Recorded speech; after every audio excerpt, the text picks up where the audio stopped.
নিযুক্তিৰ মই 2 দিনতে ডেটবিলাক ঘোষণা কৰি দিম। আমাৰ ৰেণ্ডমাইজেশ্যন বুলি কয়, ৰেণ্ডমাইজেশ্যনৰ কাম চলি আছে। তাৰ পৰা পোষ্টিঙৰ কাম চলিব, প্ৰায় 10-15 দিনৰ এটা প্ৰক্ৰিয়া আছে। নৱেম্বৰত আমি নিযুক্তিৰ প্ৰক্ৰিয়া আৰম্ভ কৰিম, ডিচেম্বৰত আমি শেষ কৰিম। এটা এটাকৈ আমি নিযুক্তি দি যাম। প্ৰথমতে LP, তাৰপিছত পুলিচ, তাৰপিছত gazetted officer, ADRE 3, ADRE 4, health, এনেকে প্ৰায় 35,000 নিযুক্তি পাম। তাৰ পৰা পোষ্টিঙৰ কাম চলিব, প্ৰায় 10-15 দিনৰ এটা প্ৰক্ৰিয়া আছে। নৱেম্বৰ অক্টোবৰ মাহটো আমি কোনো কাম কৰিব পৰা নাই, সকলোৰে আপোনালোক সকলোৱে জানে পৰিৱেশ। নৱেম্বৰত আমি নিযুক্তিৰ প্ৰক্ৰিয়া আৰম্ভ কৰিম, ডিচেম্বৰত আমি শেষ কৰিম। এটা এটাকৈ আমি নিযুক্তি দি যাম। প্ৰথমতে LP, তাৰপিছত পুলিচ, তাৰপিছত gazetted officer, ADRE 3, ADRE 4, health, এনেকে প্ৰায় 35,000। নিযুত মইনা আঁচনিখনৰ আৰু কেইটামান দিশ মই ক'ব বিচাৰিছো। Degree first year, second year, first, second, third, fourth semester এই আঁচনিখনৰ লগত জড়িত হৈছে। আজিৰ সভাতে আমি আকৌ সংকল্প লৈছো যে ডিগ্ৰী থাৰ্ড ইয়াৰ, ফিফ্থ ছেমিষ্টাৰত পঢ়ি থকা ছোৱালীসকলকো আমি নিযুত মইনা আঁচনি দিম। সেই সংকল্পও আজি আমি ইয়াতে ঘোষণা কৰিছো। পলিটেকনিক আৰু ITI যিসকল ছাত্ৰী অধ্যয়ন কৰি আছে, পলিটেকনিক আৰু ITI যিসকল ছাত্ৰীয়ে পঢ়ি আছে, তেওঁলোককো আমি নিযুত মইনা আঁচনি দিয়াৰ বাবে আমি সিদ্ধান্ত গ্ৰহণ কৰিছো। ইয়াৰ ফলত নিযুত মইনা আঁচনিয়ে আৰু 1 লাখ কন্যা সন্তান ধৰ্মৰে নহওক কিয় 7 বছৰ জেলত থাকিব লাগিব। বোলে মোৰ ধৰ্মই তাক অনুমতি দিয়ে, আপোনাৰ ধৰ্মৰ অনুমতি দিব, কিন্তু হিমন্ত বিশ্ব শৰ্মা বিজেপিৰ চৰকাৰে কাকোৱেই দ্বিতীয় বিবাহৰ বাবে, তৃতীয় বিবাহৰ বাবে অনুমতি নিদিব। এইখন অসমত নাৰীৰ মৰ্যাদা, ছোৱালীৰ মৰ্যাদা আমি শেষ পৰ্যায়লৈকে ৰক্ষা কৰিম। আমি আৰু 2টা নতুন আঁচনি আনিছো। এটা হৈছে মেট্ৰিক পৰীক্ষা। যিসকল ছাত্ৰ ছাত্ৰীয়ে এই বছৰ মেট্ৰিক পৰীক্ষা দিব, তেওঁলোকে যাতে কিতাপ পত্ৰ কিনিব পাৰে, পৰীক্ষাৰ বাবে নিজক সাজু কৰিব পাৰে। 15 নৱেম্বৰৰ পৰা মেট্ৰিক পৰীক্ষা নোহোৱালৈকে আমি তেওঁলোকক মাহত 300 টকাকৈ তেওঁলোকৰ একাউণ্টত আমি দি যাম, যাতে কোনো এগৰাকী ল'ৰা ছোৱালীয়ে টকাৰ অভাৱত নোট এখন কিনিব নোৱাৰাকৈ থাকে, কিতাপ এখন কিনিব নোৱাৰাকৈ থাকে। আজি নিযুত মইনা আঁচনি পোৱা ছাত্ৰীসকলক মই কি দিম নকওঁ, ফেব্ৰুৱাৰী মাহত মই আপোনালোকক আৰু এটা উপহাৰ দিম, যিটো উপহাৰে আপোনালোকক পঢ়িবৰ বাবে আৰু বেছি উৎসাহিত কৰিব।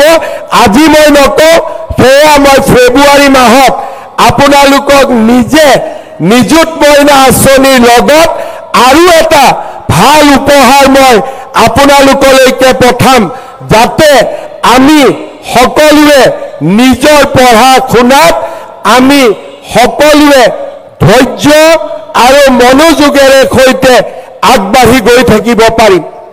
আজি আমাৰ সমগ্ৰ অসমতে 3.5 লাখ ছাত্ৰীয়ে আমাৰ এই সভাত উপস্থিত আছে। মই 3টা পৰামৰ্শ দিম। আমাৰ অসমত এটা ধাৰণা আছে যে ঘৰত যদি ছোৱালী, সেই ছোৱালীক আমি সোনকালে বিয়া দিব লাগে। বহুতে ভাবে যে ছোৱালীক বিয়া দিলে আমাৰ দেউতাকসকলৰ এটা ডাঙৰ দায়িত্ব পালন হ'ব। মই বিশ্বাস কৰোঁ আজি আমাৰ অসমত সেই পৰিৱেশ সলনি হৈছে আৰু সলনি হ'ব। মই আমাৰ ছাত্ৰীসকলক অনুৰোধ কৰিম, দেউতাক মাক যেনেকৈ সলনি হ'ব, আমিও দেউতা মাক আমি বিশ্বাস দিব লাগিব যে আমিও আমাৰ ভাইৰ দৰে, আমিও আমাৰ ককাইৰ দৰে, আমিও ঘৰখনৰ শ্ৰীবৃদ্ধিত আমিও একোটা ডাঙৰ ভূমিকা গ্ৰহণ কৰিব পাৰোঁ। সেইকাৰণে আমি সদায় আমাৰ পিতৃ মাতৃৰ প্ৰতি দায়বদ্ধ হৈ থাকিম। জীৱনৰ সকলো মুহূৰ্ততে আমি মনত ৰাখিম যে মোৰ দেউতা আৰু মাৰ মৰমৰ বাবে, মোৰ দেউতা মাৰ পৰিশ্ৰমৰ বাবে মই আজি কলেজত পঢ়িব সুবিধা পাইছোঁ আৰু এই সুবিধা গ্ৰহণ কৰি মই নিজক একোটা সুস্থ আৰু নিজৰ ভৰিত থিয় হ'ব পৰা মানৱ সম্পদলৈ সৃষ্টি কৰিম আৰু মোৰ দেউতা মা, মোৰ পৰিয়াল আৰু মোৰ সমাজখনৰ আগবাঢ়ি যোৱাত, শ্ৰীবৃদ্ধি হোৱাত মই সহায় কৰিম।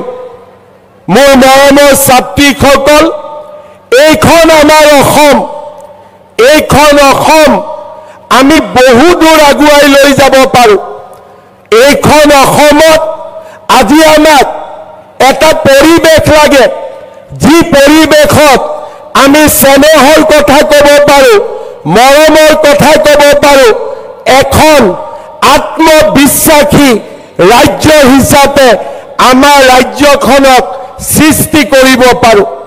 আজি আমাৰ সমগ্ৰ অসম নেতিবাচক চিন্তাৰে পৰিপূৰ্ণ হৈ থাকে।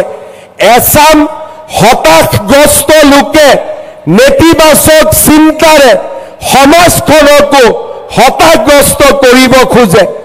মই বিশ্বাস কৰোঁ সেই নেতিবাচক চিন্তাৰ বিপৰীতে আমি অসমত এচাম ইতিবাচক চিন্তা কৰা মানৱ সম্পদৰ আমি ধ্বজা আগুৱাই লৈ যাব লাগে।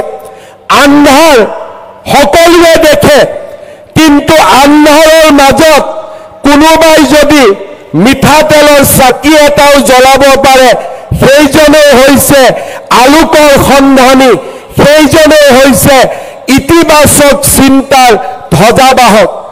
আমাৰ চাৰিওফালে যদি নেতিবাচক চিন্তাই আমাক ব্যতিব্যস্ত কৰি তোলে, তাৰ মাজতো আমি চাকিৰ পোহৰ বিলায়ো সমাজখনক আলোকিত কৰি ৰখাৰ বাবে আমি চেষ্টা কৰিম। সেই সংকল্পও আমি নিশ্চয় গ্ৰহণ কৰিম। তৃতীয়তে, আজি আমি যিসকলে হায়াৰ ছেকেণ্ডাৰী পঢ়িছোঁ, ডিগ্ৰী পঢ়িছোঁ, আমি সকলোৱে সিদ্ধান্ত ল'ম যে শিক্ষা শেষ নকৰালৈকে আমি বিবাহত